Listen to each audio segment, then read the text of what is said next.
ಕೊಟ್ಟಿದ್ದಾರೆ ಸಂಸದರನ್ನ? ಏನಿಲ್ಲ. ಯಾಕೆ ಕೊಟ್ಟಿಲ್ಲ? ತಮಿಳ್ನಾಡು ಗಂಡಸ್ರಿಲ್ವಾ? ನಮಗೆ ಅಷ್ಟು ಪೊಲಿಟಿಕಲ್ ತಿಳಿದಪ್ಪ. ಯಾಕೆ ನಿಂಗೆ ಕಡೆ ಪೊಲಿಟಿಕಲ್ ನಾವಿಲ್ಲ. ಯಾಕೆ ತಿಳಿಯೋದು? ಇಲ್ಲ, ನೀವು ಕರ್ನಾಟಕದಲ್ಲಿ 22 ಕೊಟ್ಟಿದ್ರಿ, ಲಾಸ್ಟ್ ಟೈಮ್ 17 ತನಕ ಕೊಟ್ಟಿದ್ರಿ. 25 ಕೊಟ್ಟಿದ್ನು ಹೋದ್ ಸಾರಿ, 25 ಬಿಜೆಪಿಗ. ಬಿಜೆಪಿ 25 ಎಂಪಿನ. ಈಗ ಬಿಟ್ಟಿ ಭಾಗದಲ್ಲಿ 17 ಕೊಟ್ಟಿವಿ. ನೀವ್ ಏನಿಲ್ಲದೆ 1 ಕೊಟ್ಟಿಲ್ಲ, ತಪ್ಪು ತಾನೇ ನಿಮ್ದು. ಎಂತ ಪರ್ಸನ್ ಗೊತ್ತಾ ಅಣ್ಣಮಲೆ? ಇಂದು ನಮ್ ಜಿಲ್ಲೆಗ DC ಆಗಿದ್ದವ್ರು, APCP ಆಗಿದ್ದವ್ರು, ಮೈಸೂರು ಡಿಸ್ಟ್ರಿಕ್ಟ್ ನ ಅಡವರ್ಸಿಗೆ ಹೋಯ್ದವ್ರು. ಅಂತವ್ರಿಗೆ ಕೊಯಮತ್ತೂರಲ್ಲಿ ನೀವು 1 ಸೀಟು ಕೊಡ್ನಿರಲ್ಲ ತಮಿಳ್ನಾಡು ಜನ, ಸರಿನಾ? ನಾವು ಅವ್ರಿಗೂ ಸ್ವಲ್ಪ ಕಷ್ಟಪಟ್ಟು ಓಟ್ ಹಾಕ್ಲ, ನಾ ಏನ್ ಮಾಡ್ಲಿಪ್ಪ? ನೀವೇನ್ ಮಾಡೋ? ಜನ ಮಾಡ್ಬೇಕು ಸ್ವಾಮಿ. ಅದಕ್ಕೆ ರಾಮ ಹಿಂದೂಗಳು ಕರ್ಕೋನಿಲ್ಲ, ಎಲ್ಲ ವಾನರ್ಸ್ ಏನ ಕರ್ಕೋಗಿ ಲಂಕೆಯಲ್ಲಿ ರಾವಣನ್ ಗೆದ್ಕ ಬಂದು.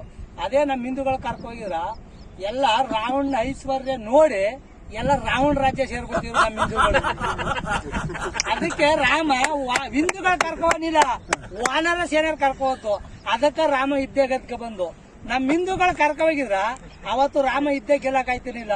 ಎಲ್ಲ ರಾವಣ ರಾಜ್ಯಕ್ಕೆ ಸೇರ್ಕೊಳ್ಳೋರು, ಎಲ್ಲ ಐಶ್ವರ್ಯ ಅಂತ ನೋಡಿದ್ರಲ್ಲ, ಅಂತ ಜನ ನಮ್ ಹಿಂದೂ ಜನ ಇಲ್ಲಿರೋದು. ಎಲ್ಲ ಫ್ರೀಗೆ ಅಡಾಪ್ಟ್ ಆಗ್ತಾ ಇದ್ರು. ಒಬ್ಬ ಪರ್ಸನ್ ಬೇಕಲ್ಲ, ವಿದ್ಯಾವಂತರು ಬೇಕಾಗಿಲ್ಲ. ಅವ್ರಗ ಬಿಟ್ಟಿ ಭಾಗ್ಯ ಬೇಕು, ಸುಳ್ಳಿನ ಭಾಗ್ಯ ಬೇಕು, ಸುಳ್ಳಿನ ಭರವಸೆ ಬೇಕು, ಜಾತಿ ಬೇಕು. ಜಾತಿ ಏನ್ ಸ್ವಾಮಿ? ಒಂದ್ ಗುಟ್ ಅಣ್ಣ ತಮ್ಮರೇ ನಂಬಲ್ಲ, ಜಾತಿಗೆ ಯಾಕೆ ಓಟ್ ಕೊಡ್ಬೇಕು? ಕರೆಕ್ಟ್ ತಾನೆ?